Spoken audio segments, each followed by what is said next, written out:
Esto es una producción de Mindalia Televisión y Mindalia Radio, audiovisuales sin ánimo de lucro de Mindalia.com, para aportar conocimiento y crear conciencia. Mindalia.com, la primera red social de ayuda altruista a través del pensamiento. Los que me hayáis visto en cualquier otra ocasión, sabéis que a mí me apasiona muchísimo el mundo de la sincronicidad. Y de hecho ya estuve aquí hace unos meses hablando sobre ello. Y entonces uno tiene la suerte que según va profundizando cada vez más en ese tema de la sincronicidad, pues se va dando cuenta de que anexo a ese fenómeno hay otros que realmente nos indican lo mismo. Nos pueden indicar o nos pueden dar pistas sobre, como bien pongo ahí abajo, una realidad en la que nosotros, aunque vivimos en esta, convive con nosotros, pero a veces no somos muy conscientes de ella. Cuando uno tiene la suerte de coger libros o de seguir recomendaciones de amigos que le recomiendan unos libros y los empieza a leer, pues se da cuenta de que realmente cuanto más uno se introduce en un misterio, más cabos van saliendo.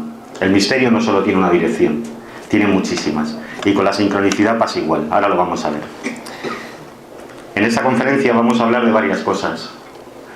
Vamos a hablar del fenómeno de la precognición, vamos a hablar del fenómeno de los sueños premonitorios, y luego vamos a hablar de algo que realmente yo he descubierto hace un par de años, que me apasiona y que tiene mucha relación con esta casa y mucha relación con el misterio de una manera realmente mágica y mística, que son las presencias o las entidades protectoras.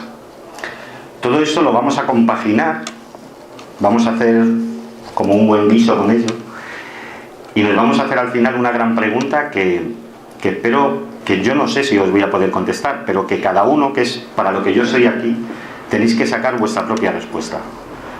Porque muchas veces cada persona que da una conferencia o cada persona que escribe un libro puede dar, digamos, como su verdad, pero pienso que así no deben de ser las cosas.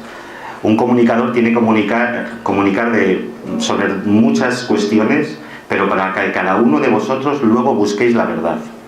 Yo os voy a decir anotaciones, os voy a poner a lo mejor libros, y sois vosotros quienes vais a tener que descubrir vuestra propia verdad sobre estos fenómenos y sobre cómo pueden influir en vuestra vida. Quería deciros una cosa. En la sociedad en la que vivimos hoy en día siempre estamos acostumbrados a un montón de estímulos. Todo se recibe mediante estímulos visuales. Además, vemos películas con unos efectos alucinantes, con unos efectos especiales grandiosos. Necesitamos que haya una persona que tenga una gran voz en un debate, en un programa de televisión, y que nos diga las cosas directamente. Pero sumergiéndome como yo he hecho en la lectura de sobre todo 2 libros, y es solo una lectura, os puedo decir que no me han hecho casi falta estímulos para llegar a la profundidad de los hechos que vamos a relatar. Hay un gran filósofo y pensador, Mircea Eliade, que dijo una frase que a mí, luego al final también hablaremos un poco de él, que a mí me encanta, y es la siguiente. Y esto quiere decir, a raíz de las experiencias que vamos a ver, cómo es que se tuvieron que sentir cada persona que sintió esa experiencia. Cuando uno está delante de la presencia de lo divino, de lo sagrado, de lo que no es humano, que está por encima del humano, siente un horror sagrado. La Majestix la llamaba. El poder de que algo es muy superior a ti. De que en ese momento estás viendo algo que es superior a ti y que tiene muy poco que ver con esta realidad. Y de esas cosas es de las que vamos a tratar. En general, a lo largo de la historia, yo me suelo hacer siempre preguntas cuando hago una conferencia y las suelo poner. Y esas son: ¿cuántas precondiciones o sueños premonitorios han salvado la vida de cientos de personas en un accidente aéreo, en una catástrofe ferroviaria, en una catástrofe natural, en un acto terrorista? Vamos a tratar de ello. ¿Quién o quién, tomando la forma de presencia invisible y sobrehumana, ayuda a personas que están en situaciones límite o al borde de la muerte? Vamos a ver casos muy llamativos. Exploradores, montañeros, Ernest Shackleton, Hermann Bull, supervivientes del 11 de septiembre, Ron DiFrancesco, Jeanette Goodman. Profundizaremos en qué es el factor de tercer hombre, algo que está muy de moda ahora en el mundo del misterio. y qué extraños nexos o conexiones unen a esas personas con el fenómeno que las protege. Con las protege les salva, ya sea una presencia, un sueño premonitorio, una premonición durante la vigilia, cuando están despiertos. Vamos a ver que también hay gente que le pasa eso. Podemos realmente irnos a cualquier época de la historia, porque siempre hay premoniciones, sueños premonitorios, presencias. Nos podíamos ir al hundimiento del Titanic, el 15 de abril de 1912. Hay varias personas, Conor Middleton, que canceló su viaje 10 días antes por tener una premonición y se salvó. Colin McDowell, que también cogió y iba a ser el segundo de a bordo y rechazó lo que era ese puesto de trabajo porque también tuvo una premonición, un sueño premonitorio y no embarcó. Pero lo curioso es que el que os he dicho antes, Conor Middleton, tuvo un sueño muy curioso, en el cual veía como un dedo de hielo rozaba lo que es el lateral del Titanic y este se hundía. Con esto un poco, ¿qué quiere decir? Esas personas que tienen esas premoniciones, ¿por qué las tienen? ¿Son como parecido a la sincronicidad, algo que guía sus vidas o que les puede conducir hacia algo concreto? Porque ellos tienen la premonición y a raíz de ahí actúan, a raíz de ahí cambian, toman decisiones. ¿Qué nexos entrelazan todo esto? También no podíamos ir a Hiroshima. Hay casos documentados de mucha gente que tuvo sueños con anterioridad y salieron de la ciudad, o gente que se quedó, sobrevivió. A lo mejor hay gente que sí le hace caso, o gente que no. O nos podíamos ir a Yungay, a Perú, al 31 de marzo de 1970, un terremoto de 7,6 grados. Pero luego después ese terremoto, cuando la gente ya sale de su casa, no se espera lo que les va a venir, que es que el monte cae al fondo de la fotografía, el Huascarán. Se parte un trozo del monte y provoca una avalancha de lodo y hielo que entierra a 20.000 personas. Como cada vez que yo trato también de la sincronicidad, yo no tengo una respuesta del por qué. Porque yo recuerdo además que un buen amigo hace poco, cuando di la otra conferencia, me hizo una pregunta y me dijo: ¿qué puede salvar unas personas o qué no? Esa pregunta me la hago yo, y es la que cada uno tenemos que contestar. Que en eso es por qué se salvan a unas y otras no. Mirad, vamos a ir ahora al principio. Son dos historias un poco truculentas, pero quiero que las sepáis porque son un detonante, ¿no?, de premonición y sueños premonitorios. Nos vamos a ir, no sé si muchos conocéis, la mayor tragedia de la historia de la aviación fue en el aeropuerto de Los Rodeos, en Tenerife. Fue el 21 de marzo de 1977, murieron 583 personas. Y lo curioso, que es un caso bien documentado, aunque tuvo algo de polémica sobre el fenómeno de la precognición, es que una semana antes, en una universidad de Nueva York, en la Universidad en la Universidad de Duke, de Carolina del Sur, un profesor hacía un experimento con su clase. Y el experimento era el siguiente: saber qué titular, ¿de acuerdo? Esto era una semana antes, pues sería, a ver si me acuerdo, si lo tengo por aquí. Sí, el 21 de marzo era cuando se hizo el experimento y el 27 de marzo fue cuando tuvo lugar el accidente, perdona.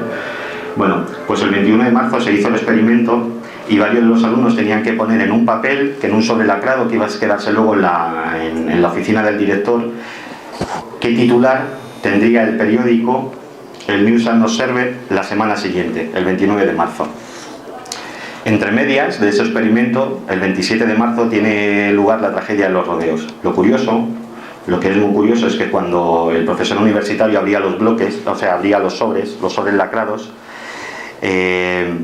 uno de ellos le llamó muchísimo la atención. Casi ninguno tenían nada que ver con lo que habían dicho el periódico ese día, ¿no? Pero había uno en concreto que lo había escrito un estudiante, Lee Free, que decía lo siguiente: 531 muertos en la colisión de 747, la gran catástrofe de la historia de la aviación. Eso era muy curioso porque justo ese día el periódico abría con la cifra y con la noticia de la tragedia: 583 muertos en la tragedia de 2 Boeing 747 en el aeropuerto de Los Rodeos. Lo curioso es que, claro, ellos sufrieron un gran impacto al ver esta noticia, al ver que el chico, que Lee Free, había acertado víctimas más, víctimas menos, esto es algo secundario, a lo mejor, pero había afectado con que iba a ser la gran catástrofe de la aviación y con que claramente iba a ser, y que se había producido en ese tiempo para que el periódico, justo 2 días después de la tragedia, que era lo que tardaban en llegar las noticias hasta Estados Unidos, abriera ese mismo día con ese titular. Lo curioso es que Lee Frey fue llevado luego a un gran reality show para ver si cogía y podía tener más, podía desarrollar más el fenómeno de la precognición. Y claro, como no lo pudo desarrollar, lo dieron por falso. Lo dieron porque era mentira. Cuando perfectamente podía ser que una persona, nosotros, cada uno de nosotros, podemos una vez en la vida hacer algo así, acertar de esa manera. Pero como él no pudo repetir ante un programa de televisión o ante científicos el experimento, lo dieron por falso. Pero es curioso, porque se han dado bastantes casos como estos. Luego nos vamos a ir a un pueblo, a Aberfan, al sur de Gales. Es una pequeña localidad minera y la cual en 1966 también sufrió una tragedia mucho más impactante y más dolorosa, porque tuvo que ver con niños, ¿no? En esa localidad lo curioso es que había una pequeña de 9 años que se llamaba Erin Jones, que la mañana de ese día se despertó muy agitada, la mañana de ese 20 de octubre, y le empezó a decir a la madre que había tenido un sueño muy curioso, en el cual ella iba andando se vestía, su madre la hablaba, hacían todo como un día normal, pero cuando la niña cogía la mochila del colegio y iba hacia el colegio, la escuela había desaparecido completamente. Y en lugar de la escuela había una masa negra, ella veía una masa negra. Lo curioso es que 2 horas después, no mucho más, cuando los niños estaban esperando, habían acabado la oración de la mañana y estaban esperando a que los profesores vinieran y ya empezaron las clases, a las afueras del pueblo había una mina de carbón, y la mina de carbón todas tienen desechos, entonces habían hecho como unas colinas con el carbón sobrante o almacenando carbón, y los días de antes habían sido muy lluviosos, con lo cual se produjo un desprendimiento y lo mismo, un aluvión, una lasca de carbón partió el pueblo en 2, como vemos en la fotografía, y sepultó a la escuela. Murieron 148 personas y entre ellos, que era lo más doloroso, 122 niños. Luego se averiguó, yo lo pongo aquí, hay un psiquiatra, John Baker, que estaba por la zona y además estaba haciendo un estudio sobre la precognición y los sueños premonitorios. Y como bien pongo ahí, bueno, no lo pongo, pero lo tengo yo por aquí. Digamos que el doctor Baker él puso un anuncio en el periódico a raíz de la catástrofe y del caso porque la madre de la niña, de Erin Jones, la madre, empezó a decir a los medios de comunicación que su hija había sentido la tragedia, la había premonizado, había tenido un sueño esa misma noche. Era curioso que la niña, ese mismo día, cuando les cuenta después el sueño a la madre, le dice que no se preocupe, que si tuviera algo, que no hay problema, que ella no tiene ningún sentido, ningún miedo a la muerte, ¿no? Era algo curioso. Bueno, pues entonces el John Baker, cuando vio que había un par de casos, ¿no? Y dado el estudio que él estaba haciendo y la tragedia que había pasado, puso un anuncio en el periódico y de ese anuncio recibió 76 respuestas, de las cuales 60 fueron investigadas, de las cuales 24 pudieron ser comprobadas. Es casi un 30%, pero es mucho. ¿Y él qué descubrió? Pues que descubrió que había 2 señoras, la señora Miller de Paymount, que tuvo la visión de una escuela en un valle y a un niño pequeño con flequillo, algo curioso, un niño pequeño moreno con flequillo, tuvo la visión unos días antes y él en ese sueño veía a un niño pequeño con flequillo, moreno, en una cabina, gritando, pidiendo auxilio, y a otro niño que corría hacia el niño de la cabina con algo negro que venía detrás de él, con una avalancha negra que venía detrás de él. Lo curioso es que esta mujer, cuando empezó a ver las fotografías de muchos de los fallecidos que fueron saliendo, reconoció a ese niño. O sea, ella hasta cierto punto soñó con un niño que luego murió aquí, ¿no? Es el fenómeno de la precognición y del sueño premonitorio. A raíz de la investigación de John Baker, 2 universidades también se pusieron a investigar con él. Y recibieron 200 respuestas. 200 personas que se pudo comprobar por medio de diarios, de que o bien lo habían dejado en un diario, o bien lo habían dejado escrito, se lo habían contado a un familiar y este familiar perjuraba, ¿no? que había sido así, que la tragedia había sido premonizada por bastante gente. Es algo curioso porque yo solo me he ceñido a 2 casos, por no estar aquí, y además con tragedias no me gusta mucho, venga hay uno y otro, pero hay en cientos de tragedias. Ha habido sueños premonitorios, ha habido premoniciones, están constatadas. La precognición y el sueño premonitorio son 2 fenómenos que además la ciencia actual está muy a favor de ello, de su investigación sobre todo, aunque luego siempre nos enfrentamos a que, claro, al meterlo en un laboratorio con el rigor científico es un poco difícil de comprobar, porque hay personas que solo tienen esa premonición una vez en la vida.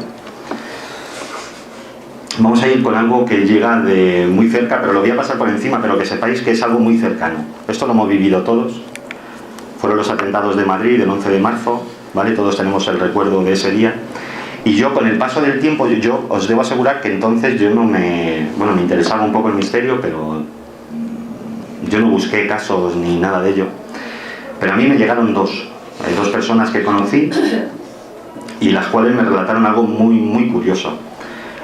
El primero era, vamos a poner el nombre, José F., se llama así, pero bueno, no voy a decir el apellido, el cual, el mismo día de la tragedia, el mismo día de los atentados, él tuvo un sueño. Él me lo contó a mí y pues cuando empezó a saber un poco que me interesaban las cosas del misterio, se sinceró bastante conmigo, fue algo que me impactó. Y él me dijo que ese mismo día él tuvo un sueño, una pesadilla terrible, una pesadilla en la que él iba en un tren y ese tren empezaba como a quitar trozos, o sea, el fuselaje se iba como, según iba el tren avanzando, el fuselaje se iba rompiendo, ¿no? Y él al final quedaba en el asiento casi en volandas por la vía del tren, y él nada más que oí una voz que le decía que no subiera a ese tren, no subas a ese tren, no subas a ese tren. Él le hizo caso y no subió a ese tren. Si hubiera subido la hora, él me juraba y me perjuraba que la hora en la que él subía a ese tren le hubiera pillado las explosiones en la estación del Pozo. Y él me lo contaba y a mí me impresionaba mucho sus lágrimas. Y él me decía, bueno, tú un poco, luego que seguimos teniendo amistad, él siempre me ha dicho, tú que entiendes un poco o que estudias, o que intentas estudiar el tema del destino, a mí, ¿por qué me tengo que salvar? Veremos que cuando hay personas que se salvan, a veces se produce un fenómeno curioso, que es que a veces la persona se siente privilegiada, se siente un privilegiado y sabe que en su vida tiene una misión, pero hay mucha gente que no. Hay mucha gente que no entiende el por qué a él sí y a otras personas no, incluso se sienten culpables. Eso es curioso de verlo de primera mano, de que alguien te lo cuente. Y luego otro caso también curioso de otra amiga, Sonia, que a ella lo que le pasó fue que iba en el tren, ella vivía en San Fernando de Henares, cogió el tren, todas las mañanas siempre me decía que iba muerta de sueño, tenía un trabajo bastante duro, y entonces al montarse en el tren, ella cayó en un profundo sueño, y en ese profundo sueño ella tenía la visión de que había una persona que no era la primera vez que ella soñaba con él, pero no sabía quién era, y que le decía que tenía que salir de ahí, que le decía que tenía que salir del tren, constantemente, se lo dijo unas 3 o 4 veces en el sueño, y ella le preguntaba por qué. Ella lo que hizo es justo coger y bajarse. Ella iba en el tren que salió en Atocha y se bajó en la estación de antes, que creo que era Santa Eugenia, creo que es, no lo sé, bueno, se bajó una estación antes. Y ella decía que cuando despertó algo, que ahora veremos que hay casos así, algo que ella no sabe lo que es, lo que hizo fue cogerla y como impulsarla que saliera fuera del tren. Como impulsarla, como si algo la levantara y le dijera, levántate, vete de aquí. Y ella cogió y se bajó del tren y salvó su vida, ¿no? Hay cientos de casos más.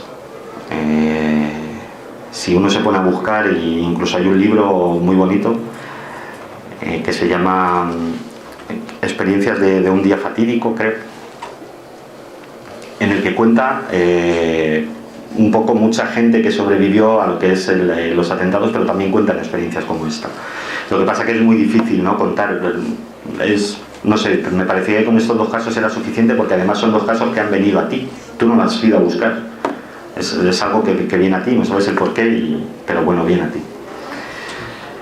Como os he dicho, dentro de la ciencia hay mucha gente que quiere investigar lo que es todos estos fenómenos de la precognición y de los sueños premonitorios. Tenemos a Darin Bell, que es un científico de la Universidad de Cromwell, y que varios de sus experimentos causaron un gran revuelo. En el 2010 él hizo un estudio publicado en una revista científica.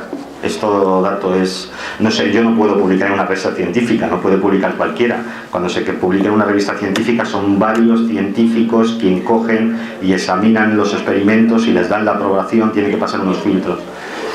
Gary Bill en esos experimentos hablaba de la facilidad que tiene el cerebro de anticiparse a lo que va a venir, que realmente sería como la precondición.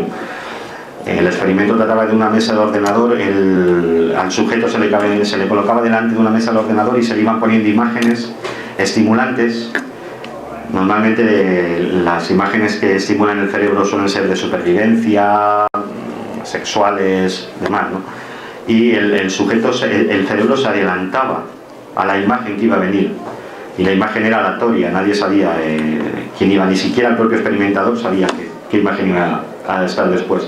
También ha puesto a José Miguel Gaona, que hizo una página en el 2013, es un proyecto que se llamaba Proyecto de Premonition, en el cual la página web la gente le iba poniendo premoniciones que sentía. Y hubo un caso muy curioso, fue cuando tuvo Putin una visita a la Embajada de Francia y hubo una persona que le dio una premonición y fueron más de una persona y él se la tomó bastante en serio y lo que hizo fue llamar a la embajada francesa y decírselo, ¿no? Decirle, mira, soy un experimentador que está haciendo con esto, y lo que me impresionó, que él lo contó, es que la embajada francesa se lo tomó muy en serio y le dijo que cualquier otra premonición que tuvieran, que por favor se la mandaran, que era algo que los servicios secretos no se lo tomaban a baladí, se lo toman muy, muy en serio. En Estados Unidos ha habido muchísimos proyectos, la CIA ha invertido muchísimo, y la NSA, la CIA y DARPA tenían un proyecto, el primero de los 60, que era el proyecto Stargate, que ellos empezaron a ver cómo los rusos empezaban a trabajar lo que son los poderes de la mente y ellos quisieron contrarrestar. Dijeron, oye, los rusos están haciendo todo esto con la mente, y tenían grandes mentalistas y tenían personas incluso que tenían la capacidad de mover objetos.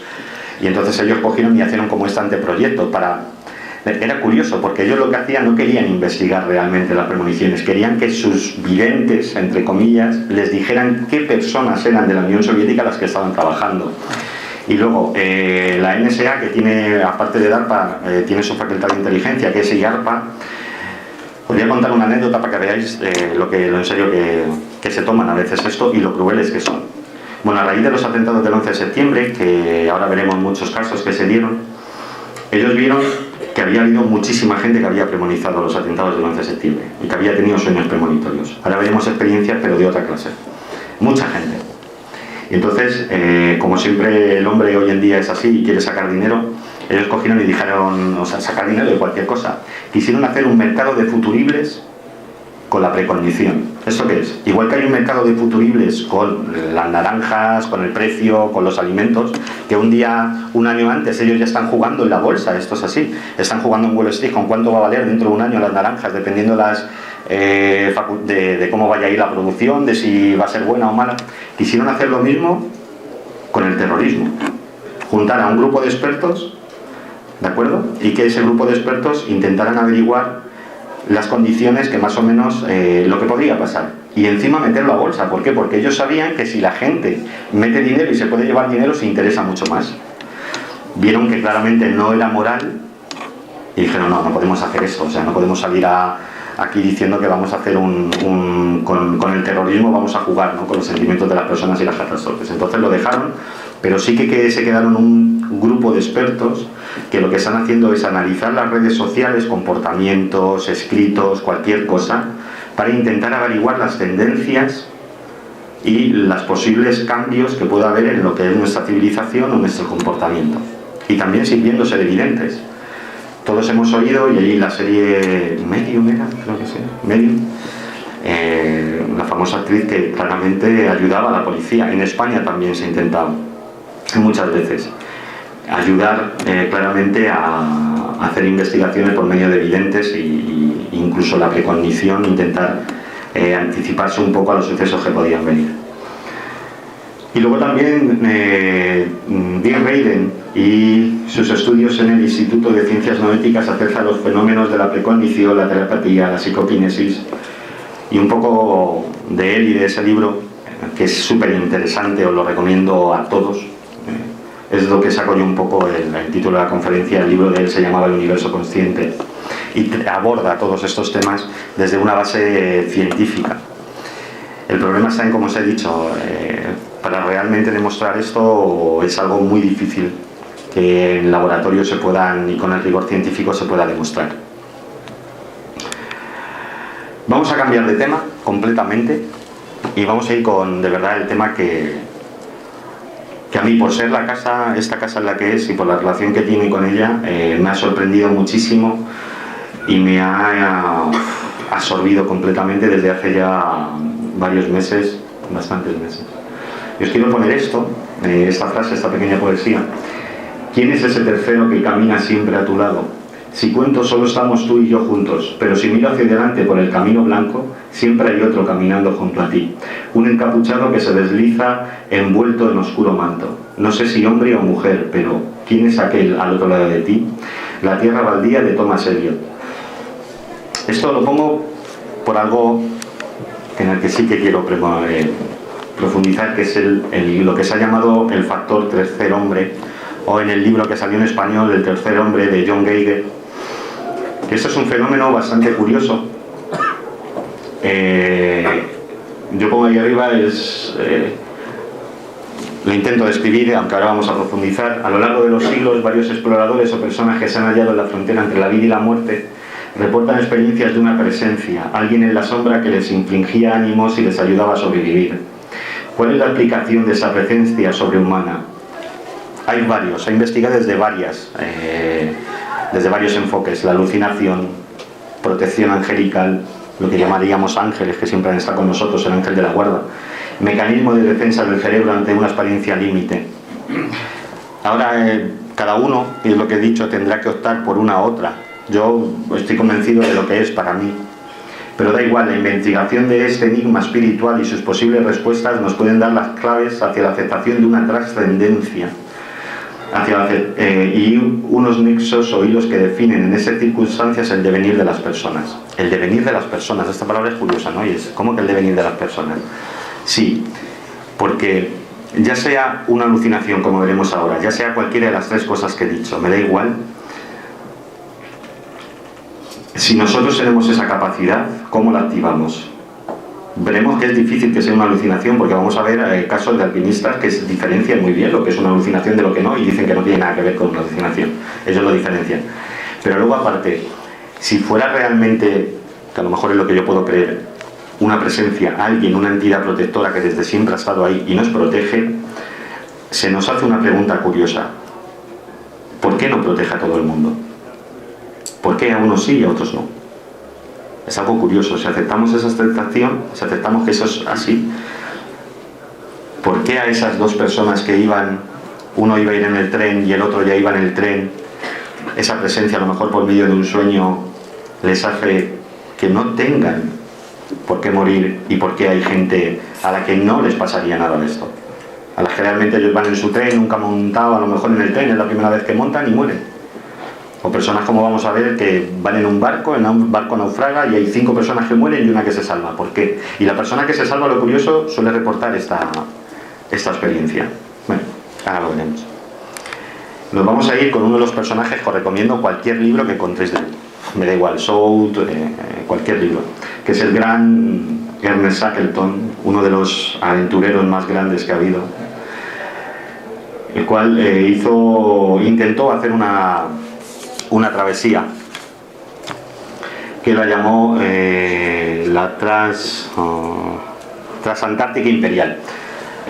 Bueno, vamos a ver, él quería ir desde un punto desde la isla de Georgia del Sur en barco, quería ir hasta otro punto en lo que es la Antártida, y de ahí, por medio de trineos, avanzar hasta lo que es el máximo que pudiera avanzar en el Polo Sur. Incluso quería cruzarlo, la Antártida completamente, lo quería cruzar, ¿no?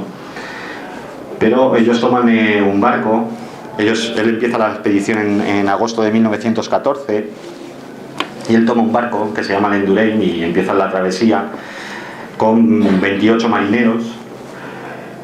Y cuando se van acercando a lo que es la Antártida, de repente el barco empieza a estar rodeado por hielo. Y cada vez llega un momento en que ya no pueden mover el barco. Entonces ellos claramente deciden quedarse así, a ver hacia dónde les lleva la deriva los hielos un poco.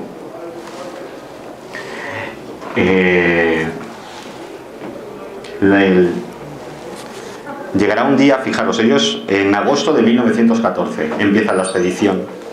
Llegará un día en octubre de 1915, casi un año y pico después, en los que ellos deciden abandonar el barco, porque ya el barco empieza a resquebrajarse completamente por la fuerza del hielo, la presión del hielo, y se ven solos completamente en lo que es la planicie antártica, sin ningún sitio a donde ir, con unos pequeños botes y con lo único que podrían hacer es intentar sobrevivir y llegar hasta un puesto más cercano o donde la barrera acabara, en lo que es el témpano de hielo acabara, que sería una travesía de unos 1600 kilómetros. Ellos empiezan a tener unas penurias impresionantes. Llegan hasta la isla del Elefante, donde ahí Shackleton claramente es tierra firme, sólida, hasta entonces solo era hielo y eso se podía derretir también en cualquier momento, o podían ir a la deriva. Llegan a la isla del Elefante, un sitio con unos acantilados escarpados bastante abruptos, ¿no? Y ahí Shackleton toma una decisión. Él sabe que nadie les va a venir a buscar, por la sencilla razón de que no hay ninguna ruta marítima que pase cerca de lo que es esa isla. Saben que están completamente perdidos y entonces deciden coger a 6 de sus hombres y por medio de 2 botes que habían salvado, llegar hasta una explotación ballenera que estaba en el punto de donde ellos habían salido, en la isla de Georgia del Sur. Montan en el barco, en el pequeño bote, y yo creo que no me quiero imaginar los 15 días que pasaron con ventisca, con hielo, se les helaban las ropas, por las noches tenían que acurrucarse todos para dormir, en el Cabo de Hornos, como veis ahí, pegado a lo que es Argentina, América del Sur, el oleaje que hay, las fuertes corrientes. Y por último, cuando ya están llegando a la isla de Georgia del Sur, además les sobrevino un huracán, o sea, pasaron situaciones de lo más increíble. También con la mala suerte de que cuando llegan a la isla de Georgia del Sur, ellos llegan pero no a la zona o al lado de la isla donde tenían que llegar, sino que llegan al otro extremo. Entonces él sabe que tienen que cruzar, no se arriesgan a volver a coger el barco y que las corrientes les puedan llevar hacia otro lado. Entonces él decide cruzar todo lo que es la isla de Georgia del Sur caminando. Deja a 3 hombres de los 6 que iban, dejan a 3 en donde habían atrancado con el barco y decide con los otros 3 hacer una ruta él piensa que unos 38 kilómetros por glaciares, grietas, montañas de 2.000 metros, 2.500 metros, que a lo mejor no nos parecen muy altas, pero en las circunstancias en las que llevaban ellos ya era algo demasiado, porque os cuento. Cuando ellos llegan a esta isla de Nueva Gales del Sur, casi habían pasado, era el 14 de abril de 1916. Ellos habían salido en agosto de 1914 y el barco lo habían dejado en octubre de 1915. Fijaros, habían estado 8 meses con penurias, sin casi alimentos, sin casi agua potable. O sea, ellos cuando llegaron y les vieron de esa planta ballenera, la primera persona que les vio se asustó. Imaginaros cómo iban. O sea, parecían espectros más que casi humanos.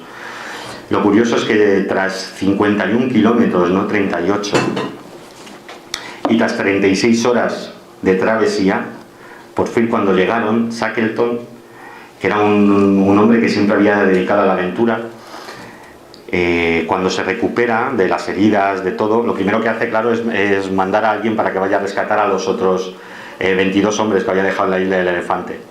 Pero después de esto, algo muy curioso, es que él le dicen que tienen que escribir, claro, es un hito lo que han hecho, la supervivencia que han tenido, y le dicen que tienen que escribir un libro, que haga un libro sobre ese viaje. Él lo empieza a escribir y él dice palabras como esta: Cuando rememoro esos días no me cabe la menor duda de que nos guió la providencia, no solo a través de aquellas extensiones de nieve, sino también en medio del blanco y el estrepado mar que separaba la isla del Elefante de nuestra meta en Georgia del Sur. Sé que durante esa larga y atroz marcha de 36 horas a lo largo de esos glaciares y montañas desconocidas, tuve la impresión de que no éramos 3, sino 4. Y de hecho ahí sale esa fotografía, que si veis bien, entre los dos primeros hay como una presencia dilucidada. Lo curioso, él tuvo mucho miedo al contarlo, y él, la novela que escribió Sout, que iba sobre este viaje, él la dictó, él no la escribió de su puño y letra, la empezó a dictar. Y la persona que le estaba dictando, a la que él le estaba cogiendo los apuntes, él dice que la veía siempre muy nerviosa. Y él le decía, Shackleton decía siempre, es que no te puedes imaginar lo que pasamos allí, no puedes imaginarte a dónde nos llevó todo aquello. Hasta que ya llegó un momento en el que no pudo más y lo dijo. Habló de este cuarto hombre. Lo habló, de esta presencia que los guió, y empezó a decir que él sintió como en situaciones en las que ellos tenían que tirarse por una grieta y no sabían, por una cuesta, y no sabían lo que iba a venir después, no sabían si entre medias había una grieta porque era de noche, la luna llena casi no les guió. Él dice claramente que él tuvo la sensación de que antes de guiarse había una presencia que a él les decía, tírate, no te va a pasar nada. Así estuvieron. Y lo curioso es que cuando él escribió, cuando empezó a escribir la novela Sout, claramente los otros dos compañeros que iban con él le hablaron del mismo fenómeno. Incluso uno de ellos se lo dijo. Le dijo, Shackleton, yo no sé si me vas a entender, pero en ese viaje yo siempre tuve la presencia de que no éramos 2, sino 3. Así se lo dijeron. Los otros dos compañeros le dijeron lo mismo. Incluso él luego en una de las conferencias dice una frase que es, atravesamos el barniz de las cosas exteriores. Hemos sufrido, pasado hambre y triunfado, arrastrándonos, si bien aferrados a la gloria, y nos hicimos más grandes en la grandeza de todo. Y luego, uno siente la escasez de palabras subhumanas, la aspereza del discurso mortal e intenta describir cosas intangibles, pero un relato de nuestro viaje quedaría incompleto si le referencia a un sujeto muy próximo y muy cerca a nuestros corazones. En ocasiones no se puede escribir este tipo de cosas, porque nadie las iba a entender, sobre el misterio de aquel cuarto hombre en nuestra travesía. Sin embargo, fue el centro de ella. Imaginaos que puede ser para un aventurero enfrentarse a algo así. Es algo muy curioso. Muy curioso. Nos vamos a ir a otro caso. Fijaos en esa fotografía, ahora os explicaré un poco por qué es. Nos vamos a ir con Hermann Bull, que fue la primera persona que alcanzó la mítica montaña del Nanga Parbat. El Nanga Parbat era una montaña que se había cobrado antes de 1953, que es cuando él cogió y ascendió, se había cobrado ya cerca de la vida de 31 personas, entre ellas una expedición de 13 alemanes. Y entonces, aquí lo que relato yo abajo es la experiencia que tuvo durante el descenso, pero claro, él tuvo que subir. Y como os digo, en 1953, Bull y otro alpinista, Otto Kemper, se hallaban acampados a 6.900 metros de altura, desafiando repetidas veces las órdenes de retirada que les habían comunicado desde el campo base. Les habían dicho que las condiciones meteorológicas iban a cambiar y que lo que tenían que hacer y lo que mejor que podían hacer sería retirarse, pero él, cabezón como era, siguió adelante. El 3 de julio de 1953, en una madrugada, Bull empezó a prepararse para acometer el ascenso a la cumbre. Sabía que no tenía los medios adecuados, pero sabía que lo tenía que intentar. No había llegado hasta esa altura para coger y echarse atrás. Bull ascendió rápidamente, pese a las dificultades extremas, y haciendo un gran ejercicio de voluntad. Muy pronto no sería capaz de llegar, o sea, de tenerse en pie, dar cuenta de la altura, 8.000 metros, el frío, la falta de oxígeno. Llega a colocar la cumbre a gatas. O sea, él llega a la cumbre a gatas, literalmente a gatas. Cuando llega a hacer un montículo de piedra, él pone un montículo de piedra y clava el piolet que tiene, que luego será también en el descenso algo llamativo, ¿no? Y él dice que cuando llega a la cumbre, él mismo se observa y era lo más parecido a una ruina humana que había. Bueno, pues a él se le hace casi de tarde, las 7 y 10 de la tarde, y entonces sabe que no puede bajar hasta el campo base otra vez, y que se le va a hacer de noche claramente. Entonces él toma una decisión que yo creo que nadie, no sé, nos enfrentaríamos a ella, que es a 7.000 y pico metros pasar una noche al raso, directamente, pasar una noche al raso. Las dos fotografías que os pongo, bueno, las dos imágenes han pasado solo 41 horas. Y fijaos en el hombre que es el 2 de julio de 1953 y el que llega 41 horas después. Esas dos fotografías fueron tomadas por la persona que estaba esperando en el campo 5 ya, en el campo más alto. No me quiero imaginar la noche que tuvo que pasar este hombre ahí arriba. Frío, la ventisca, hasta que salió el alba, que él la llama la luz salvadora. Dice que fue una noche en la que él tuvo alucinaciones. Incluso él dice que llegó a ver cosas súper extrañas, pero él sabía que eran alucinaciones. Y de repente, cuando al alba de la mañana siguiente le empieza a descender, cosa que tardaría en descender casi un día entero, él empieza a enfrentarse a situaciones realmente límites, a tomar decisiones límites que él piensa que sus fuerzas ni siquiera se los hubieran permitido. Y él empieza a decir cosas como esta: durante esas horas de extrema tensión tuve la extraordinaria sensación de no estar solo. Tenía a mi lado un compañero que me cuidaba, se ocupaba de mí, me sujetaba, era fruto de mi imaginación, pero la sensación persistía. En todas esas horas de tremenda dificultad tuve la extraordinaria sensación de no estar solo, pero es algo, lo de abajo quiero que lo leáis sobre todo. Mirad, un compañero al que nunca vi y cuya presencia se hacía más firme en momentos de peligro. Sabía que si resbalaba o me caía, ese otro hombre me sujetaría la cuerda, pero no había cuerda, ni había otro hombre. No sé si entendéis eso. Pero esta experiencia le da, o bien en los polos antárticos, o bien a una altitud de 8.000 metros. No solo a estos dos escaladores, hay cientos de casos de escaladores, de personas que van por el desierto haciendo una expedición. Hay una muy curiosa, que se presenta, este tercer hombre se presenta a una expedición, bueno, sería el cuarto hombre, como lo de Shackleton, dependiendo de si van 3 o 4, ¿no? Pero es un hombre que nadie ve, que perciben que está ahí, les ayuda, pero que no saben, ellos no lo pueden ver, que el personaje de la historia se da cuenta de que está ahí porque de repente le empieza a oírse reír, burlarse de él. Es algo curioso, él dice, es que se estaba riendo de mí. Yo notaba cómo se estaba riendo de mí y no podía ser eso producto de mi imaginación. Hay otras personas que lo identifican como si fuera alpinistas que lo han identificado con personas muertas. Sabemos que en estas montañas tan altas ha habido ya fallecimientos antes y lo identifican con esto. Hay otras personas que lo han identificado con familiares, con amigos.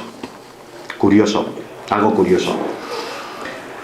Pero en sí, cuando John Geiger, que es el escritor del libro El tercer hombre, empieza a analizar varios factores, hay algo curioso porque él, como os he dicho, piensa que hay muchos científicos que le dicen que pueden ser un problema de la glucosa, un problema de la altitud, una alucinación. Pero como pongo aquí, ellos diferencian. El montañero sabe perfectamente lo que es una alucinación, como ver caballos volando, de lo que es esto. Esto no tiene nada que ver con una alucinación, es otra cosa. Es otra cosa. Es algo que les ayuda, que les da fuerzas, que... no sé. Cuando el fracaso parece inevitable, un ser oculto se une a ellos, a los que salgan en peligro. ¿Qué es lo que cambia? ¿Qué convierte casi la definitiva certeza de la muerte en un milagro de la superioridad? La fe es la base, esto lo dicen ellos, y es la base de que un compañero se halla junto a ellos. Y quienes experimentan la presencia del tercer hombre nunca se han planteado la posibilidad de que ello sea un síntoma de pérdida de control. Todo lo contrario, ellos dicen que la alucinación, la altura les haría perder el control, caer, tomar decisiones absurdas, pero sin embargo esta presencia les dice lo que tienen que hacer. Les da un control que ellos por sí mismos no tienen. ¿Qué es esa presencia? Muchos de los que estamos aquí lo imaginamos. Juan Miguel seguro que me diría lo que es. Yo lo sé, estoy segurísimo que me lo diría. Pero os traigo esto para que os deis cuenta de que también desde el mundo científico, desde personas que John Geiger ha sido explorador, aventurero, también montañero, claramente lo dicen. Ellos se encuentran con este fenómeno. Muchos lo han llamado también voces salvadoras. Se encuentran con ese fenómeno y dicen, ¿qué es esto? ¿Desde cuándo está esto aquí? ¿Desde siempre? Sí, tenemos casos, podemos estudiar libros antiguos, la Biblia, otros libros que no sean nada religiosos, y vemos cientos de casos de estos. Aquellos que han experimentado la presencia lo distinguen de las alucinaciones que con frecuencia engañan y desorientan. La presencia parece mucho más real y ofrece su ayuda a los desvalidos, tanto para guiarles como para ayudarles del miedo que les acompaña. Hemos visto exploradores. hemos visto montañeros, hay náufragos de la Segunda Guerra Mundial, era inabarcable en todos los casos, pero me voy a centrar en una fecha muy concreta y en un caso muy concreto que a mí me llamó la atención, y este caso fue el que a mí me hizo meterme en esto, es decir, aquí hay algo que es diferente. Es el caso de Ron Di Francesco y el 11 de septiembre. Ron Di Francesco trabajaba en la Torre Sur, entre las plantas 79 y 84, en Neurobroker, era un analista de bolsa. Y él estaba tranquilamente en la segunda torre cuando ellos sienten como el edificio a las 9:03 se tambalea. ¿Por qué? Porque se ha estrellado el primer avión. Entonces, él claramente ve como toda la gente se empieza a poner muy nerviosa. Y él, sin saber por qué, se queda ahí sentado en su mesa. No sabe por qué, pero se queda sentado en su mesa. Su mujer le llama: Ron, ¿qué haces allí? ¿Qué ha pasado? No lo sé, creo que se ha estrellado un avión en la otra torre. Bueno, sal de ahí, no tengo el por qué salir. Él estaba tranquilo, incluso se pone a mirar otra vez números en el ordenador. A él le pilla de lleno el impacto de la segunda torre. Antes, le llama un amigo y ya con una voz mucho más fuerte le dice que salga de ahí, que tiene que salir de ahí, que ya se sabe en la tele que seguramente haya sido un atentado terrorista, que ha sido un avión, que ha estallado con la primera torre y que tiene que salir de ahí. Entonces Ron se encamina hacia los ascensores y en ese momento el segundo avión se estrella en las plantas en las que él estaba. El ala derecha del segundo avión, cuando lo aldea, cruza completamente la planta de Eurobroker. Él es despedido, pero tiene la suerte de caer junto al lado del ascensor. Era la única zona en la que el morro del avión, rompiendo todo el edificio, ahí se paraba, porque era una zona maciza, una zona de carga. Pero él ve que de repente, cuando vuelve a abrir los ojos, como todo su lugar de trabajo ha desaparecido. Ya no está. Él ve el cielo de Nueva York. No sabe qué ha pasado. Solo sabe que tiene que salir de allí. Lo normal, lo que intentó hacer todo el mundo es subir hacia arriba. Subir las escaleras hacia la azotea. Él empieza a subir y cuando llega al piso 91, claramente, de repente empiezan a oír chillidos de auxilio y él y otro compañero van a rescatar a una persona que está allí. Y a la que vuelven, se meten entre las plantas y a la que vuelven, ven subir a gente que les dice que solo pueden ir hacia arriba, porque entre las plantas, más abajo de la planta 79, todo es caos, todo es fuego, todo es destrucción, todo es humo. Entonces él claramente decide quedarse allí y subir a la azotea, pero según va subiendo más plantas ve como cada vez la parte de arriba de la Torre Sur está cada vez más llena de gente, no se puede casi ni avanzar por las escaleras. Entonces él no sabe el porqué y toma una decisión completamente anormal. Decide ir para donde estaba su oficina, decide dar la vuelta y empieza a bajar. Y va bajando, cada vez más humo, cada vez más fuego. De repente, en el relleno de la planta entre la 79 y la 81, Ron empieza a sentir que le falta la respiración. Tenía una mochila, se la pone donde ellos llevaban su comida, su sándwich, su ensalada. Entonces, Ron se ponía la mochila para poder respirar, pero llega un momento que ni eso le filtra el aire. Entonces es algo curioso. Yo no sé si pasará a mucha gente. Ron siente que va a morir y adopta una posición fetal, como si cuando naciéramos igual. Él sabe que va a morir, se siente culpable por haber tomado la decisión de bajar, piensa en que igual toda la gente que ha subido para arriba se va a salvar, pero él ya no puede, no aguanta. En ese momento, en ese instante, él jura que oye una presencia, que se lo dice claramente, solo le dice una cosa: levántate. Él dice que es una voz imperativa, no es como, oye Ron, levántate, no, levántate. Y él no sabe el cómo, no sabe de dónde saca las fuerzas, pero se levanta y intenta salir de allí. Tiene 79 plantas por debajo, pero lo curioso es que tiene las plantas 78, 77 hacia abajo, las tiene rodeados por el fuego. Él tiene que caminar entre el fuego, entre el humo, tiene que tomar decisiones que la puerta A le conduce hacia la muerte, la otra puerta le conduce hacia la vida.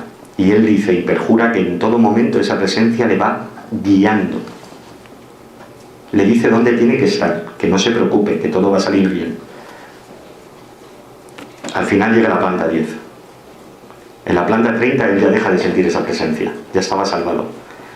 Lo curioso es que en la planta 10, cuando, cerca de la salida de la calle Chut de allí de Nueva York, él va a salir y ve por una de las salidas, la que más cerca le pillaba, y ve que uno de los guardias que están abajo le dice que no puede salir, hay cosas cayendo. Todos sabemos lo que caía, escombros, personas. Se da la vuelta, se gira, recorre todo lo que es otra vez el vestíbulo de esa planta y sale por la otra puerta. Pone un pie afuera, de repente mira hacia atrás, siente como algún ruido, un estruendo tremendo, ve una gran bola de fuego que viene hacia él y ya no recuerda más. Fue la última persona en salir con vida de las Torres Gemelas. La última. Nadie salió. De las plantas 81 para arriba, solo 3 personas sobrevivieron a partir de él. Solo 3 personas. Todas las personas con las que él había subido, ninguna sobrevivió. Solo, nada más. Fue la última persona en salir con vida de aquel infierno. Es curioso, es muy curioso. ¿Qué presencia le ayudó a Ron DiFrancesco a salir? Era algo imperativo, levántate. Él le hizo caso y se salvó. Si hacemos caso a su relato, porque Ron DiFrancesco era una persona de grandes convicciones religiosas y él lo tiene claro, para Ron DiFrancesco era su ángel, era algo divino. Él tiene claro que era un ángel de la guarda que le salva. Si hacemos caso a esto, existe pues un ser benévolo asignado a cada uno de nosotros de forma permanente, quien en ocasiones trabaja como un discreto sirviente, pero acude a la llamada de necesidad específica, o de emergencia, una emergencia física, o a salvarnos de la muerte. Este ser, esta pregunta quiero que la preguntéis vosotros. ¿Está fuera de nosotros o está dentro de nosotros? Si está fuera, ¿qué sería? ¿El ángel protector? ¿O si está dentro, que es una capacidad secreta y asombrosa de supervivencia de la mente? Me da igual. Si está fuera, ¿a quién obedece? ¿Por qué actúa? Y si está dentro de nosotros, ¿cómo lo activamos? ¿Cómo accedemos a esa capacidad de supervivencia? Es curioso porque si vamos con cualquier persona científica nos dirá claramente que eso es algo que nosotros provocamos, que está dentro de nosotros, que es una capacidad mental de supervivencia. Perfecto. ¿Y por qué no accedemos todos a ella? ¿Por qué no accedemos todos a ella? Y si es nuestro ángel protector, ¿cuántas veces se manifiesta? Y si se manifiesta, ¿a quién hace caso? ¿Quién le dice qué persona tiene que salvar y cuál no? Porque si fuera algo que tuviéramos todos, a todos nos salvaría. ¿Quién de vosotros no ha tenido una experiencia que ha dicho me he salvado de milagro? Yo he tenido una. Yo oí en cierta ocasión una persona que decía que en cada vida había un milagro. Yo sé que el mío ya ha llegado. Yo tuve mi milagro. Yo tuve mi accidente, que tuve que haber muerto y milagrosamente aquí estoy. Yo no sentí nada de esto. Mira que me he puesto a preguntarme el por qué a mí no me pasó nada de esto. También a lo mejor porque fue un accidente de tráfico, fue algo muy instantáneo que te libras de casualidad, pero no estás en ese trance entre la vida y la muerte. No me pasó nada realmente cuando tenía que haber muerto. Pero es curioso. Os voy a dar un dato. A partir del 11 de septiembre de 2011 en Estados Unidos había una encuesta que decía, del 2011 no, del 2009, había una encuesta que decía la creencia de los estadounidenses en los ángeles o las entidades protectoras. Y era curioso, ¿por qué? Porque al principio, digamos que en los años 60 era un 60%, un 30 y tantos y tal. Lo curioso es que no pasaba del 50% en los años 90. A partir del 11 de septiembre llegó al 78%. Es algo curioso. No os podéis imaginar la cantidad de libros y de bestsellers que a raíz del 11 de septiembre tienen que ver con lo que son los ángeles protectores. Es algo inaudito. ¿Cómo cree la gente? ¿Cómo la gente ha vuelto a creer en eso? Mirad, nos vamos a ir a otro caso de Jenelle Guzmán. Es la última superviviente rescatada. Ese día para todos fue muy largo, pero para nadie fue tan largo como para esta mujer. ¿Por qué? Porque esta mujer pasó la friolera de 27 horas entre los escombros. 27 horas. Algo muy curioso. 27 horas. Para ella lo tiene claro. Fue su ángel protector. Y además es algo curioso, porque ella dice que cuando ella intenta salir corriendo, cuando choca el primer avión contra la primera torre, él intenta salir corriendo y de repente todo se le viene encima. Queda inmovilizada solo con la cabeza. Solo la cabeza es lo que tiene, que le puede, digamos, puede mover. Y tras el pánico inicial, lo curioso es que ella empieza a decir que ella siente la presencia, ella ve como alguien se le acerca, una persona con rostros angelicales, rubio, se le acerca y ella le pregunta: ¿quién eres? ¿Eres de los equipos de rescate? Y él le dice: no, mi nombre es Paul. Y digamos que soy de los equipos de rescate, pero no exactamente. Estoy aquí hasta que vengan el equipo de rescate. Este Paul le da ánimos. Este Paul le hace sentirse que no tenga miedo, le acaricia la cara. Ella nunca le ve, ella solo le ve cuando viene, el resto del tiempo no lo ve. Lo curioso es que cuando ella está enterrada, llega un momento en el que Paul le dice: tienes que gritar ahora, grita fuerte, grita ahora. En ese momento los servicios de rescate se estaban moviendo por una zona que era por la que la podían escuchar. Cuando la rescatan, que salió en la televisión claramente como ella, digamos, fue la última persona a la que rescataron. Después de ella ya no se rescató ningún cuerpo más. Cuando ella se recupera, ella va a dar las gracias a las personas que estaban allí con ella y les dice claramente que bueno, que ¿dónde está Paul? ¿Dónde está? No existía. Nadie entre los servicios de rescate se llamaba así, pero ni siquiera un perro. Nadie se llamaba así. Pero esta mujer la estuvieron durante 27 horas dando ánimos continuamente.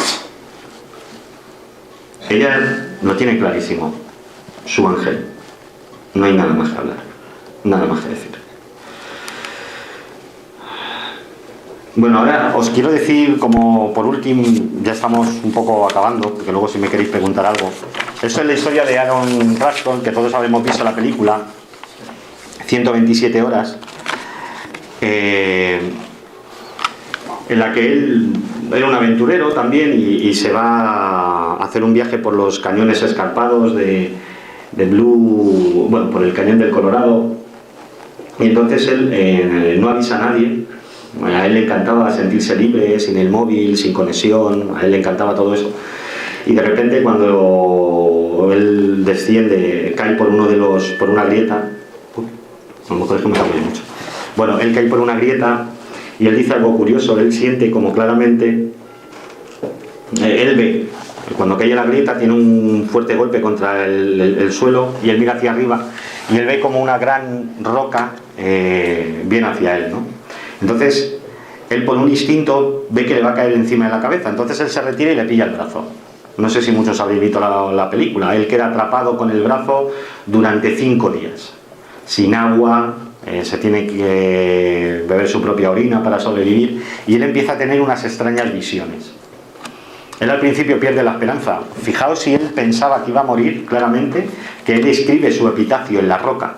Él escribe su nombre, el día que nació, el día que ha muerto, y pone RIP. O sea, él ya pensaba claramente que iba a morir. Es algo curioso.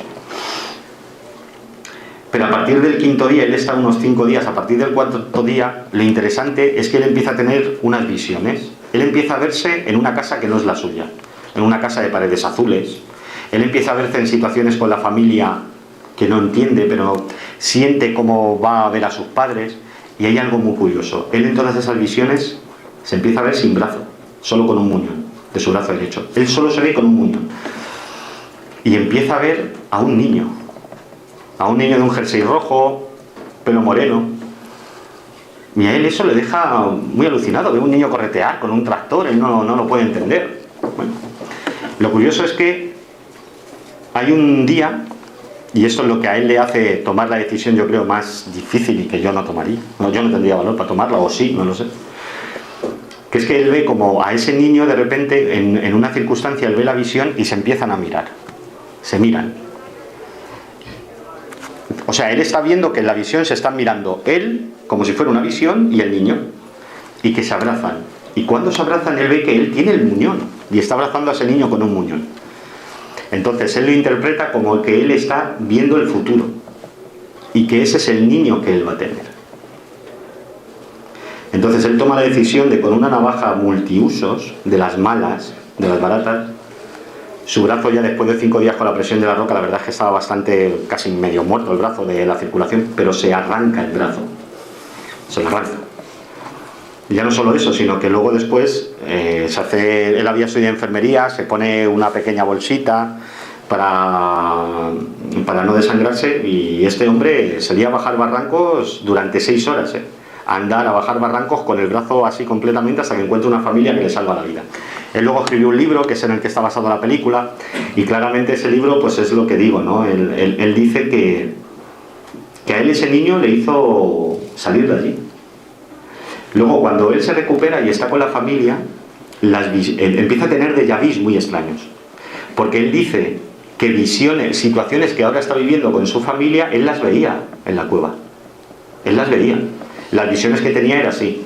Cosa curiosa, él dice, jura, no lo sé, nos tenemos que fiar de él, que el niño es muy parecido. Él luego tuvo un niño en el 2010, esto le pasó en el 2003. Él tuvo un niño y él perjura que es muy parecido al niño que tuvo. Él era un cabra loca. A raíz de esto su vida cambió. Se casó, tuvo su niño. Y lo curioso es las paredes azules. Su casa, cuando se compró la casa, la que él vio, tenía las paredes azules. Llegó a ver el futuro, y ese futuro es lo que le hizo salir. Se le presenció esa presencia, ese ángel protector, de esta manera. Curioso. Hoy en día consideramos todas estas experiencias con un calificativo que sería algo extraño. ¿Cómo las llamaríamos? Milagro. Hay gente que por cuestiones de creencias, de religiones, de política, les da un auténtico rubor escuchar esta palabra. Pero sabemos que en estos hechos hay algo fuera de lo normal. Es lo que se manifiesta e interviene. Pero en esta sociedad en la que lo importante es tener el éxito, el coche que te vas a comprar, la vida que vas a tener, cuántos hijos, que no lo veo, pero vamos, quiero decir que nos basamos en cosas intangibles y en cosas materiales. Es útil ponerse la venda en los ojos y no creer, aunque seamos de una u otra religión, en los sentidos de lo trascendente. ¿Es la trascendencia algo que debemos ignorar? Yo creo que no. Estas cosas ocurren y no las podemos negar. Da igual que nosotros hayamos dejado de creer en ellas. Ellas se manifiestan. Yo puedo dejar de creer en una cosa, pero eso está ahí. No puedo negarlo. Hablar del alma, de la trascendencia, hoy en día no lo hacen ni los psicoanalistas, ni los teólogos, ni los filósofos y por supuesto los científicos. Y tan solo imaginamos que pequeños grupos como nosotros serán los que todavía crean estas cosas. Hablar del alma y de la trascendencia, de la conciencia separada del cuerpo, hoy en día avergüenza a casi todo el mundo, excepto cuando la vida nos pone frente a nosotros historias y casos como estos, con esta fuerza y este significado. Porque en el ánima interior, hasta el más aferrado escéptico sabe que hay algo que no tiene mucho que ver con el cuerpo, algo que no se puede vender, algo que no se puede cambiar, y que es la esencia pura del ser humano. Os voy a decir el último caso, y ya os dejo, que no quiero ser muy pesado, que además estoy pasando un calor terrible. Os he hablado antes de dos libros, perdonad. Uno era el libro del factor tercer hombre, y otro era un libro de alguien que conoceréis, que es Juan José Benítez. Ha sido algo curioso cómo Benítez ha cambiado lo que son sus escritos. Al principio siempre con ovnis, Caballo de Troya, hasta que de repente 2 libros, y en uno de ellos un caso, nada más abrir el libro, que me impactó directamente. El caso de Miguel París. Esto, yo no le he pedido a Benítez permiso para el caso, pero bueno, ni tampoco aquí que para los demás, pero yo lo quiero contar porque es muy curioso. Mira, Miguel París, nuestro protagonista, participó como voluntario en la División Azul y luchó valientemente contra el comunismo de Stalin. Tenía 20 años cuando se alistó en 1941. Después de la instrucción, le destinaron al frente de batalla de Novgorod, cerca del río Volkhov, donde asignaron la tercera compañía de zapadores de asalto. El día 18 de enero de 1942, víspera de su cumpleaños, se encontraba en una zona llamada Los Blocaos del Alcázar. Los blocaos son fortificaciones en medio de la nada. Él tenía que coger uno de estos blocaos y tenía que llevar fulminantes para la trillita, desde el puesto de mando hasta el bloqueo del teniente Garrido. Él, cuando sale en la misión en solitario, él empieza a ver cómo realmente la ventisca se empieza a hacer casi insoportable. A él le cuesta mucho avanzar. Y para más Ingrid, digamos, los rusos empiezan a bombardear la zona, empiezan a tirar granadas. Entonces una granada estalla cerca de él y le deja mal herido, con heridas en la cara, Y entre esto y la visión y la ventisca tan fuerte, él empieza a perderse. En ese momento, Miguel cayó al suelo y se arrastró como pudo. Empezó a sentir miedo y se encontró desorientado. Podía morir en cualquier momento. No recuerda cuánto duró esta situación, pero le pareció una eternidad. Caminó y caminó, y cuanto más perdido se hallaba, escuchó una voz. Atento al caso, porque es que el caso es complejo. Miguel, entonces lo vi. Era Paco Bacaicoa, Francisco Bacaicoa, un compañero de la segunda compañía de zapadores. ¿A dónde vas?, le preguntó Bacaicoa. Al locao, contestó Miguel. Pues ala, tira por aquí, dijo Bacaicoa. Continuaron caminando abriéndose paso y Miguel detrás. Paco Bacaicoa iba delante. Paco Bacaicoa era un compañero que había tenido él y con el que se había enrolado en la División Azul para servir al bando alemán en contra del comunismo ruso. Lo curioso es que él nota las pisadas en la nieve, o sea, nota que alguien va delante de él y que empieza a pisar. Tiene pisadas, él las ve, las huellas. Bueno, continuaron y al cabo de un rato Paco se detuvo, indicó el bloqueo a Miguel y se despidió. Yo continúo. Fue así como Miguel París alcanzó el bloqueo del teniente Garrido y después fue atendido de sus heridas. No le concedió mucha importancia a este hecho. Eran amigos, él sabía que estaba en un frente, Paco estaba cerca de él, pero en otra compañía diferente. Lo curioso fue que a Miguel París, un mes después, le hieren. Y cuando está en el hospital se entera de la muerte de Francisco Bacaicoa. Y entonces él decía, bueno, después de salvarme a mí, ha muerto. No. Lo curioso es que esto tuvo lugar... Esto tuvo lugar el 18 de enero de 1942. ¿De acuerdo? Y a él le dicen que Francisco Bacaicoa murió el 10 de noviembre de 1941. Lo que le salvó la vida a Miguel París ni siquiera era un tercer hombre. Era un fallecido que se le había presentado sin que él lo supiera y le había guiado. Le había guiado y le había salvado la vida. Esto ya sí que no puede ser ni una percepción, ni algo de la mente, ni algo así. Porque él no sabe que está muerto. Y es una persona que se comunica contigo. En los anteriores casos, las personas habían sentido como de vez en cuando tenían una comunicación, pero como de conciencia. Sentían su voz en su cabeza. Por eso les resultaba extraño y a muchos científicos habían dicho que podía ser alucinación o cualquier otro fenómeno. Pero en este caso, él nota cómo habla con él. Deja sus huellas en la nieve, le dice a dónde tiene que ir, le señala a dónde tiene que ir, él ve todo eso.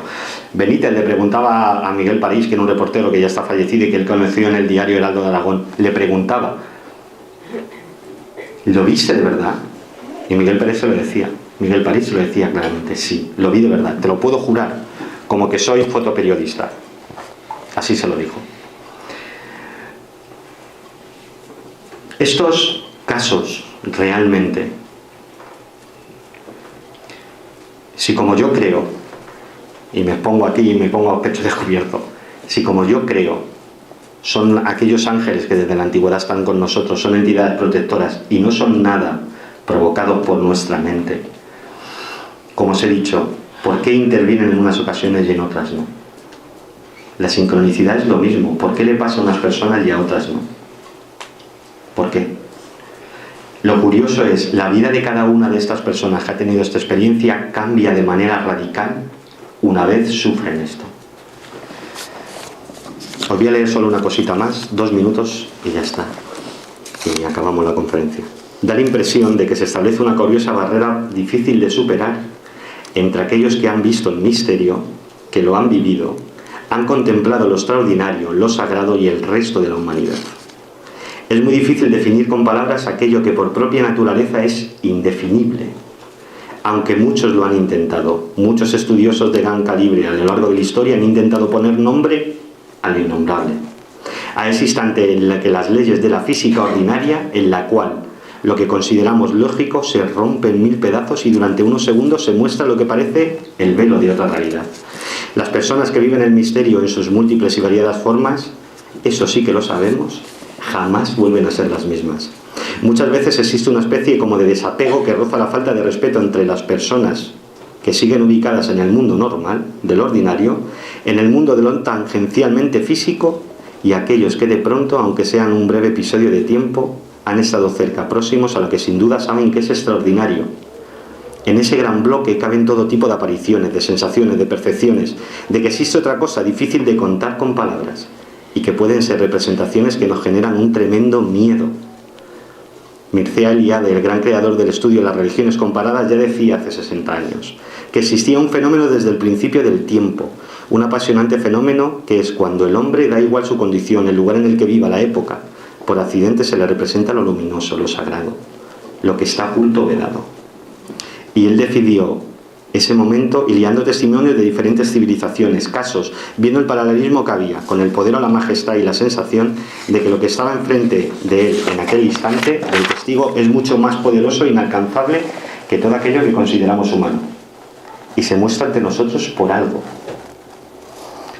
Mysterium tremendum, dijo Eliade. La impresión fortísima en el corazón, cuando lo que aparece además tiene una especie de reverberación no solo poderosa, sino inquietante.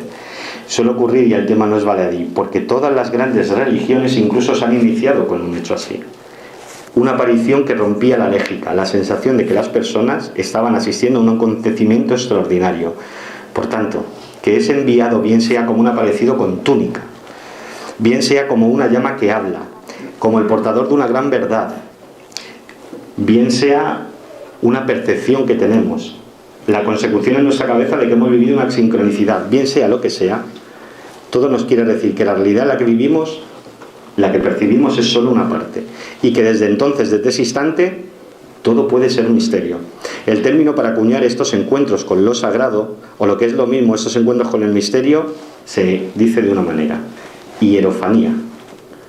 Hiero, sagrado; fanía, fenómeno, manifestación. En una palabra, el saber que existen personas que han sentido esto, que lo han vivido, que no podemos rechazar sus testimonios, que no siquiera podemos juzgarlos, que hay algo extraño, desconocido, trascendental que vive con nosotros, que se aparece por algo y que nunca estas personas volverán a ser las mismas. Muchas gracias.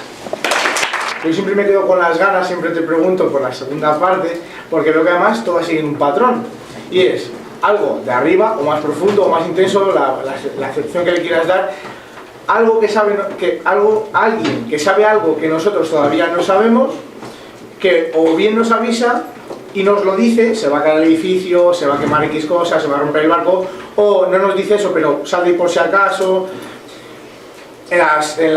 Como tú dices, en las sincronicidades pasa lo mismo. De repente te encuentras un libro que te das cuenta que en la tumba de tu abuelo, que no sé, que cuando sacas la piedra es la misma, que todo eso, y parece que todo apunta a un sitio, pero no sabemos cuál es. Pero como nos impresiona tanto el sacar del edificio, el chico se queda con el brazo, se queda ahí la gente, dice qué bonita historia, me puede pasar, ¿no?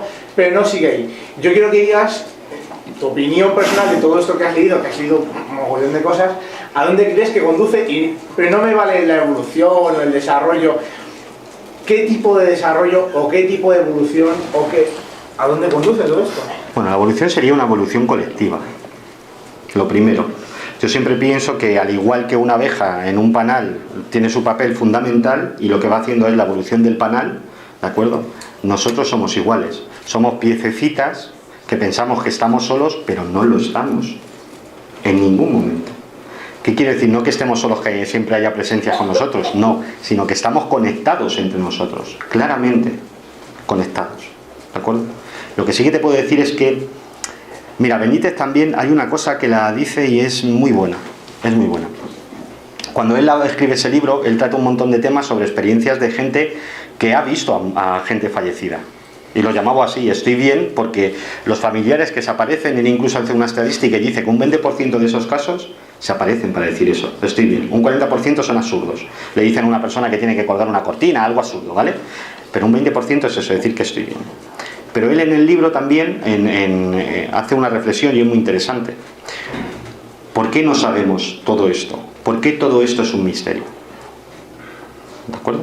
La vida en el más allá, la sincronicidad, hacia dónde van nuestras vidas.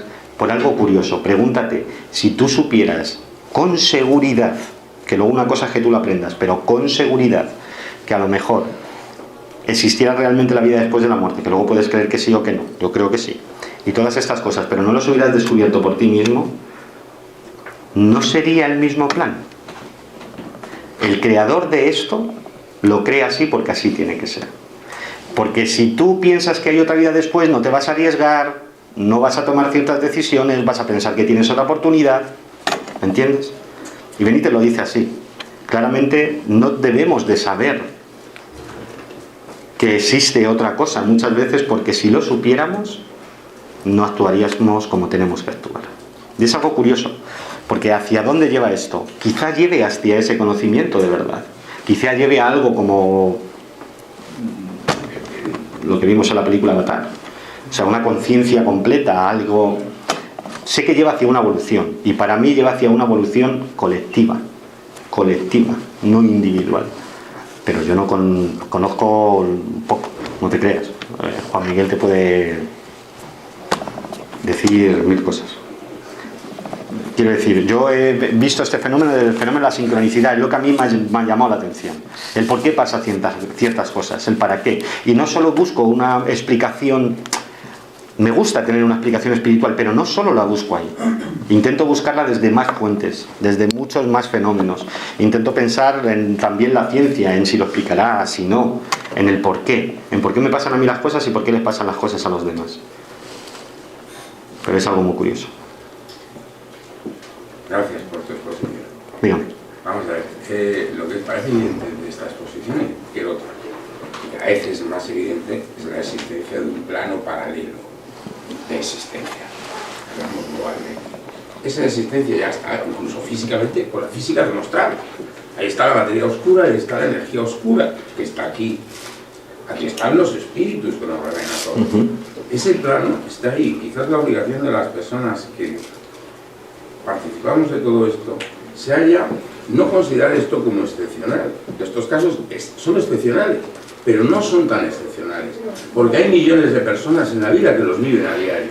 Entonces quizás las personas que vivimos esto debemos de adquirir un compromiso con nosotros mismos, y es de no presentar esto como excepcional, sino como una realidad más amplia. Es decir, no solamente computamos lo que ven nuestros ojos, lo que perciben nuestros sentidos, sino que además hay otro plano que no perciben nuestros sentidos, pero al que se accede a través de diversos métodos, por ejemplo, a través de situaciones de riesgo extremo, como las que tú has descrito, que facilitan enormemente la conexión con ese plano. Pero los dos planos conviven, son paralelos, están ahí siempre. Entonces, si nosotros empezamos a creer en esa realidad más amplia, a creer en un paradigma más extenso, quizás podamos afectar a mucha más gente en el sentido de comprender el sentido de la vida. Hay algo curioso, a mí hay algo que me parece curioso. Todas estas personas que han tenido esta experiencia, si te das cuenta, en entornos monótonos, como dice John Geiger, que en entornos monótonos las percepciones, los sentidos como que se bloquean, en altitud el cerebro deja de funcionar ante una situación de riesgo, que estás al borde de la muerte. Hay algo curioso, y es algo que yo me he preguntado mucho y que quiero indagar más. Cuando nuestro cerebro deja de actuar, digamos, como tiene que actuar, es cuando esto se presenta más claramente. Claro, porque ahí hay una situación de apertura. Esto en la conferencia anterior se vio. Es decir, ahí hay una conexión, una apertura hacia esa conexión con otro plano paralelo. Por lo cual las manifestaciones, cuanto mayor es esa apertura, y no se limita solamente a situaciones de riesgo, sino tú lo vas amplificando en tu vida ordinaria, la manifestación de ese otro plano es cada día más evidente, y a eso puede acceder cualquier persona que tenga una cierta predisposición, y en función de su predisposición esa apertura se producirá, se amplificará o no se amplificará. Y en ese otro plano está, por decirlo de alguna manera, el diseño. ¿Por qué te preguntabas tú? ¿Por qué a estas personas le pasa y otras no? Porque hay un diseño, no una programación. Hay un diseño global de la vida, lo cual no quiere decir que tú sigas la vida que está diseñada, ni yo, porque me puedo equivocar totalmente. No está programada en absoluto, pero sí que hay un diseño, y ese diseño influye en que ante determinadas situaciones de riesgo, por ejemplo, aparezca un familiar, o aparezca un amigo, o el muerto compañero de la guerra, que te ayuda a seguir con tu diseño, porque está en el otro plano ya, y accede aquí a decir, coño, que este tío no tiene que morir. Sencillamente, entonces... Pero lo de seguir con el diseño, bueno, pero lo curioso es que la gente cuando tiene esa experiencia cambia su vida completamente. No va a cambiar porque entra en conexión con ese plano. Entonces, en el momento que entras en conexión con ese plano, es que tu vida literalmente no puede volver a ser la misma. jamás volverá a ser la misma. ¿Por qué? Porque has visto más amplio, has extendido tu visión más allá de lo palpable del mundo que percibimos todos los días. Entonces jamás puedes restringirte otra vez a la misma, al mismo encerramiento, entonces no vuelves a ser el mismo. Una cosa muy importante que ha dicho sobre que no se puede considerar excepcional un caso así. Con la entrada de internet se ha visto que muchas de estas cosas pasan en todo el mundo, pero claro, tú estás en un pueblo, imagínate, muy cerrado, no vas a decir que has visto a tu abuelo fallecido que te has salvado un incendio, porque entonces ya llevas la marca del loco y tal. Y a partir de que se ha abierto internet, tú lo sabes bien, con el experimento de los ceros y los unos, por ejemplo, una cosa anónima, tú pones un cero según lo que la sensación que te dé, se ha visto que esto es una cosa que es un porcentaje más bajo del 99% obviamente, pero que es un porcentaje que ya no es el azar, que es muy alto. Entonces yo creo que sí, que es verdad que si nos pasa algo así hay que aceptarlo, no hoy en día a locos no nos gana nadie, como digo yo. Entonces yo creo que sí que hay que decirlo, por supuesto. Pero es que además habría que intentar o adoptar la actitud, y vamos a ver, yo ya estoy muy cansado de esto, es decir, que tú hables de estas cosas y te consideren un pirado. No, entonces, eso ya. la prevención que todos tenemos en consecuencia es decir, no, yo no hablo de esto porque me van a considerar pirados. Joder, cuando los limitados, los que están más encerrados, yo no quiero decir que yo esté cuerdo, pero ese está mucho más encerrado que yo y está mucho más pirado que yo, y resulta que los que tenemos un cierto grado de apertura nos tenemos que restringir y decir, uy, yo no voy a decir nada, se me cae el mundo encima, literalmente. Pero no, lo que sí que tenemos es, tenemos de tener la intención de decir, oye, por lo menos que a lo mejor el pirado limitado eres tú. Sí, no, eso sí, seguramente sí. Seguramente sí. Yo quiero hacerte una pregunta. Sí. Porque al principio hablabas de los centros premonitorios. Sí. Siempre no sé, en general, gente que ha conocido que tiene sueños premonitorios siempre sueñan con algo malo. No, es que lo curioso es que normalmente la precognición y los sueños premonitorios se descubierten, se estudian los malos. Claro, pero ¿sabes por qué pienso que es? Porque los buenos no le prestamos. Si no hay datos de gente que ha tenido sueños premonitorios. Sí los hay, sí los hay, sí los hay. Hay un montón de lotería precisamente hay un montón. Sí los hay. De gente que dice, yo cogí los números porque los soñé, y punto. Sí, pero que no se estudian o... Son menos llamativos, y al ser menos llamativos, digamos que la casuística es mucho menor, pero sí los hay. Lo que pasa es que siempre, un poco en la naturaleza humana, digamos que siempre es más chocante los casos con tragedias. O sea que este señor decía que solamente, como tú dices, bueno, los sueños premonitorios solamente son los malos porque lógicamente la gente es lo que le interesa. Pero yo tengo sueños premonitorios del año 77 y buenos y malos, y otros que no son ni buenos ni malos, pero evidentemente se han cumplido todos. Entonces doy fe de que no todos los sueños, los premonitorios son malos. Hay de todo, porque estamos todos unidos, es todo la misma energía en el universo.